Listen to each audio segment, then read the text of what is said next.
एकदा एक साधू महाराज आपल्या शिष्यांबरोबर एका गावामधून चालले होते. तेव्हा त्यांनी पाहिले की एक शेतकरी आपल्या गायीला दोरीने बांधून कुठेतरी घेऊन जायचा प्रयत्न करत होता.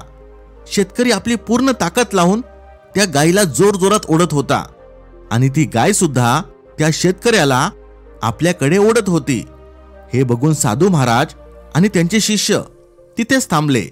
शेतकरी बराच वेळ त्या गायीला ओढत होता, पण ती गाय एक पाऊल सुद्धा पुढे सरकत नव्हती. साधू महाराजांनी आपल्या शिष्यांना विचारले, मला एक गोष्ट सांगा, इथे कोणी कोणाला बांधून ठेवले आहे? ह्या दोघांपैकी मालक कोण आहे आणि नोकर कोण आहे? शिष्य म्हणाले, महाराज, हे तर स्पष्टपणे दिसत आहे की शेतकऱ्याने गायला बांधून ठेवले आहे.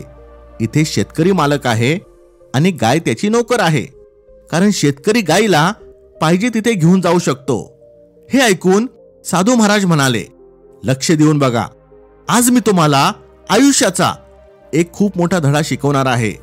असे बोलून साधू महाराजांनी आपल्या झोळीतून फळे कापणारा एक चाकू काढला. मग ते त्या शेतकऱ्याजवळ गेले आणि त्यांनी ती दोरी कापून टाकली, ज्या दोरीने त्या शेतकऱ्याने गायला बांधले होते. दोरी कापल्याबरोबर ती गाय जोरात पळू लागली आणि तो शेतकरी साधू महाराजांवर खेकसत त्या गायीच्या मागे पळू लागला. साधू महाराज त्या पळणाऱ्या शेतकऱ्याकडे इशारा करत आपल्या शिष्यांना म्हणाले, आता मला सांगा, कोण मालक आहे आणि कोण नोकर? गायीला ह्या शेतकऱ्यामध्ये थोडा सुद्धा रस नाही. एवढेच नाही तर गायीला नेहमीच ह्या शेतकऱ्यापासून सुटका हवी होती, पण ह्या शेतकऱ्याने स्वतःला गायीसोबत बांधून ठेवले होते. म्हणूनच तर जशी गाय पळायला लागली, शेतकरी सुद्धा तिच्या मागे पळू लागला. साधू महाराज पुढे म्हणाले, ह्या गायीप्रमाणेच आपल्या मनात भरलेल्या घाणेरड्या विचारांना सुद्धा आपल्यामध्ये काहीच रस नाही, पण आपणच ह्या मानसिक कचऱ्याला बांधून ठेवलं आहे. ज्या क्षणापासून ह्या मनातल्या फालतू विचारांना आपण महत्त्व द्यायचे सोडून दिले, त्याच क्षणापासून हे घाणेरडे विचार मनातून गायब व्हायला सुरुवात होतील. अगदी ह्या गायीप्रमाणेच आपल्या मनातले सगळे वाईट विचार आपल्यापासून लांब पळतील आणि नंतर गायब होतील.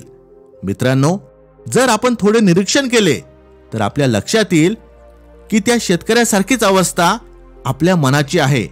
आपण स्वतःला अनेक गोष्टींचा मालक समजतो, पण वास्तवात आपण मालक नाही तर नोकर आहोत. मालक तर त्या सर्व गोष्टी आहेत ज्यात आपण अडकलो आहे, कारण आपण त्यांच्याशिवाय जगू शकत नाही. त्या गायीप्रमाणेच आपल्या मनात साठलेला कचरा, जसे की राग, द्वेष, मत्सर, भीती, जळवृत्ती, यांना आपल्यात काहीच रस नाहीये, पण आपल्याला मात्र ह्या सर्वांमध्ये रस आहे. आपणच यांना वर्षानुवर्षे आपल्या मनात सांभाळून ठेवले आहे, यांना पकडून ठेवलं आहे.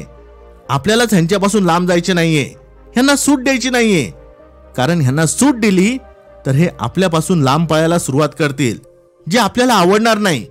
कारण कळत न कळत आपण सर्वांनी ह्या मानसिक विकृतींना आपल्या आयुष्याचा अविभाज्य अंग बनवले आहे. आता आपल्याला हे असल्यामुळेच आनंद मिळतो.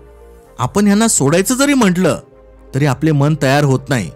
पण फक्त एकदा पूर्ण दृढ विश्वासाने जर आपण मनातल्या भरलेल्या कचऱ्यापासून लांब राहायला सुरुवात करू, तेव्हा आपल्याला समजेल हे विचार किती फालतू आहेत, ज्याचा आपल्याला काहीच उपयोग नाही. आणि मग आपला सगळा मानसिक कचरा त्या शेतकऱ्याच्या गायीप्रमाणे आपल्यापासून लांब पळायला लागेल आणि नंतर कायमचाच गायब होऊन जाईल.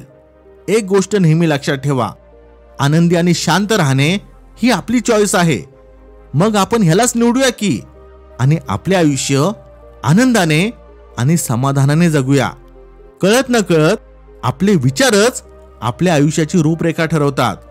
आपण सर्व कधी ना कधी आयुष्यातील समस्यांमुळे नशिबाला दोष देत बसतो. आपल्याला वाटते नशिबामुळे सध्या ही वाईट परिस्थिती आपल्या वाटेला आली आहे आणि ह्या फुटक्या नशिबामुळेच आपली कामं होत नाही, नाती टिकत नाही, सगळीकडे अपयश येत आहे. पण जर मी तुम्हाला सांगितले की आपल्या सगळ्या समस्याचे कारण आपले विचार आहे, तर तुम्ही म्हणाल, मी तर स्वतःबद्दल कधी वाईट विचार केलाच नाही. आज तुम्ही आनंदी असाल किंवा दुःखी असाल, यशस्वी किंवा अपयशी, स्वतःला फक्त एकदा प्रश्न विचारा, ह्याचे नक्की कारण काय आहे? जर तुम्ही थोडे खोलात गेला तर तुम्हाला जाणवेल ह्या सगळ्याचे कारण आपण स्वतः आहे. म्हणजे आपले विचार, आपल्या मनातील धारणा, आपल्या भावना. आपण ज्या प्रकारचे बीज आपल्या मनात पेरले असेल त्याच प्रकारची फळे आज आपल्या वाट्याला आली आहेत. मग हे बीज 1 महिन्याआधी पेरले असेल, 1 वर्षाआधी पेरले असेल किंवा मग 10 वर्षाआधी. जर हे विचारांचे बीज चांगले असेल तर त्याचे परिणाम सुद्धा चांगलेच असतील. पण जर चुकीचे विचारांचे बीज पेरले असतील तर आज त्याचे परिणाम सुद्धा चुकीचेच असतील.